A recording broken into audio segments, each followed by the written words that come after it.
What's up, guys? It's your boy JSF4, and today I kind of want to discuss a top villain, a villain that doesn't really get the respect that she deserves because she's probably the most dangerous person in all of anime. And again, it does come from my favorite series of all time, Medaka Box. So you can imagine some of the crazy shenanigans that's evolved around this particular character. This character was actually introduced in the very last episode of the series, and she's probably the most dangerous, but the most not really a villain type character I've ever seen. And her name is Najimi Ajimu. Basically, she's everything. She's everything you could ever want in a villain and not want in a villain at the same time. She's the founder of, Sandbox Academy and the leader of the Night Equals. And so if you know she's like a founder of something, you know it's gotta be something important, because no villain just be a founder of something and then not be any type of importance, right? She also tried to carry out the Flash plan as well, which is basically this type of plan where they're supposed to make the perfect human being or whatever. And really, I don't think that was ever followed up on any sort of way.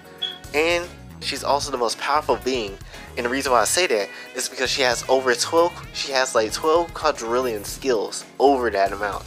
To be more specific, she has 12 quadrillion, 852 trillion, 51 billion, 967 million, 633,867.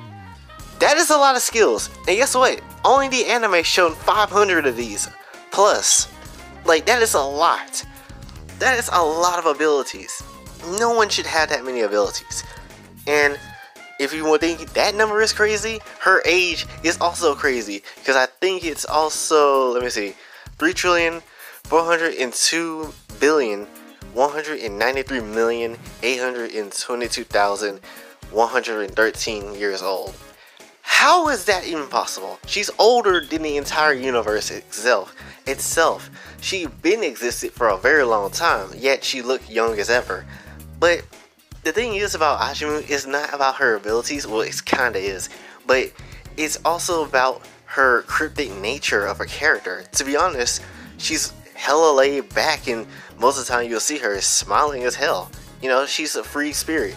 But at the same time, with the abilities that she has and knowing what's going to happen, she basically don't really care for the normal story. Because in some of the abilities Ajimu knows, she knows everything. Not just in the anime world, just not in her anime world, but in our world too. So she knows about us. Basically, she knows she's an anime character that just solely exists for the entertainment. And even realized at some point in the chapter, she even said that this manga will probably not even finish before the anime even begin. And I was like, how do you know that type of knowledge? Because she has that type of ability. To be honest, she loathes people with powers because she thinks that they are failures to everything they try. So she doesn't really care for other people like that. That's why, and really, and it's not even anything major like crazy. She just doesn't really care for any kind of do-gooder person, because the hero usually wins. That's why she kind of messes with the homeboy Kumagawa a little bit, mainly because he doesn't want the best for everybody. He wants the worst, or at least look in a negative lens. So that's why Ajimu is more appealing to Kumagawa in certain ways. But also, Ajimu and Kumagawa are kind of crazy. Not to mention, Ajimu's face got ripped off by Kumagawa, just so Kumagawa could see if she loved him or not, if the love was real. You don't need to do that. And if you still don't think Ajimu is like the most powerful being, let me give you a couple of examples.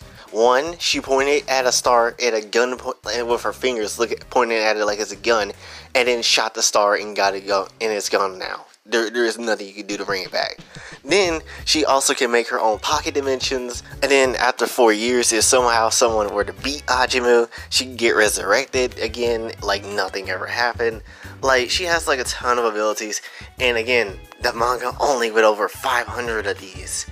That's really not a lot of abilities and a lot of time to go through all this stuff.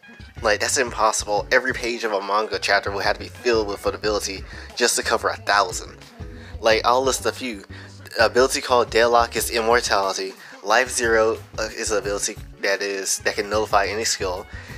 Standing Ovation, basically that is like Parasite Scene. Now what Parasite Scene is, basically she gives you her eyesight, she gives her eyesight to you, and basically if you have it, she can see through your eyes with the Standing Ovation, and it's kind of like you can both see at the same time whatever you're looking at, whatever the person's eyes that she's basically her eyes, when transferred to you, both of y'all can see the same thing that you're seeing.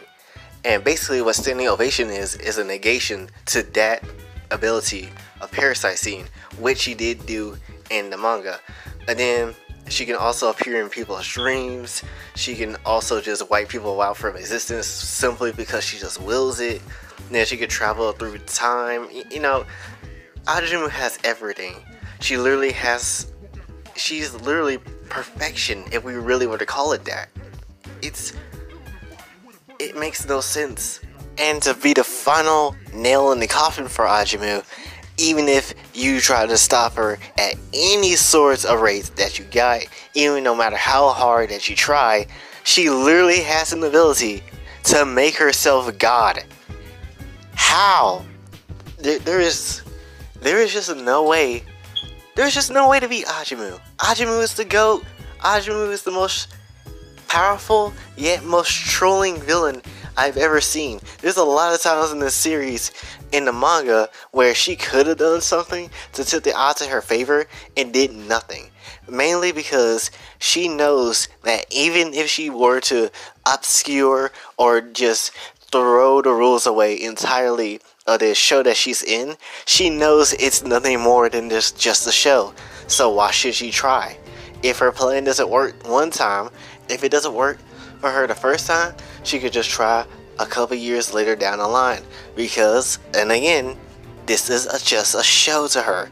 This is all fiction. But yeah, Ajumu is probably, and to be honest, Ajumu is probably the most dangerous and most powerful being in all of anime. But yeah, that's pretty much my rundown with Ajumu. What do you guys think? Are you scared of Ajumu? Are you scared that she's gonna come in your house literally so she can have the ability to do that? Or is there any other villain that really could beat Ajumu? If you can find someone, let me know and we can just start fighting about that. But yeah, that's pretty much it for this one. Be sure to like, share, subscribe, hit the bell notification on your way out. And until next time, this will be your boy Jay. Sign off. Have a blessed day.